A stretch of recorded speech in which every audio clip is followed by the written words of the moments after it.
চাঁপাইনবাবগঞ্জে বিভিন্ন সড়কের পাশে পাত্রে জ্বালানো হচ্ছে আখের রস। রস লালচে হয়ে এলেই তাতে মেশানো হচ্ছে ভারত থেকে আমদানিকৃত নিম্নমানের চিনি। কারণ চিনি ছাড়া এসব আখের রস জমাটবদ্ধ হচ্ছে না গুড়, তাই বাধ্য হয়ে গুড়ে মেশানো হচ্ছে চিনি। এছাড়া আখের রসে দেয়া হচ্ছে রং, চুন, সোডা ও হাইড্রোজ।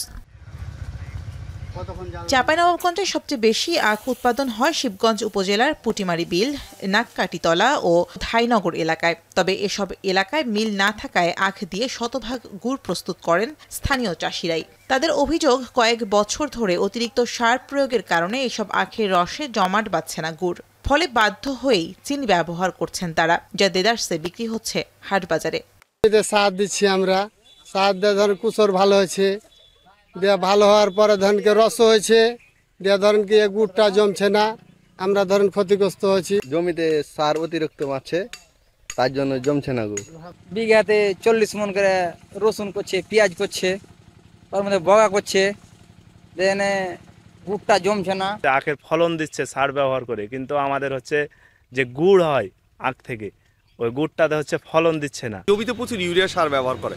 এই ইউরিয়া সার ব্যবহারের কারণে আরেকটা কারণ হচ্ছে জমে না, কারণ এক বিঘাতে ন্যূনতম 300 কেজি ইউরিয়া সার ব্যবহার করা হয়, যেটা ইউরিয়া সার শরীরের জন্য মোটে প্রযোজ্য না, শুধু টিএসপি কিছু পটাশ ব্যবহার করা যায়।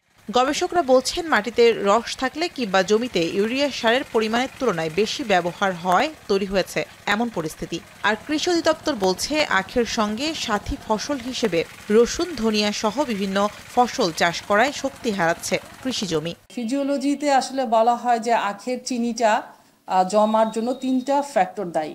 একটা হচ্ছে মাটিতে কোনো রস থাকা যাবে না, মাটিতে কোনো ইউরিয়া সার থাকা যাবে না, এবং বায়ুমণ্ডলের তাপমাত্রা 24 ডিগ্রি সেন্টিগ্রেডের নিচে নেমে আসতে হবে।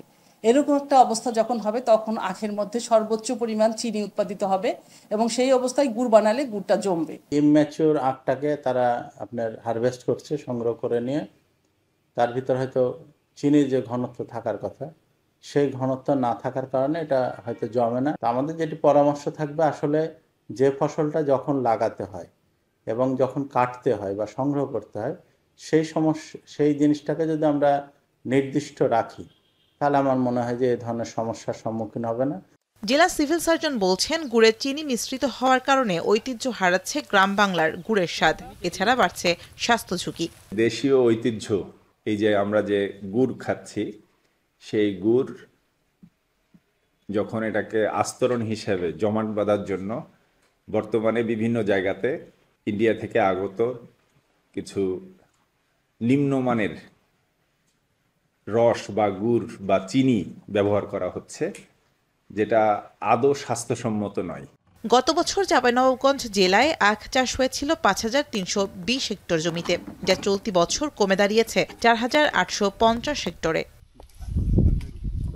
এখন চাঁপাইনবাবগঞ্জ।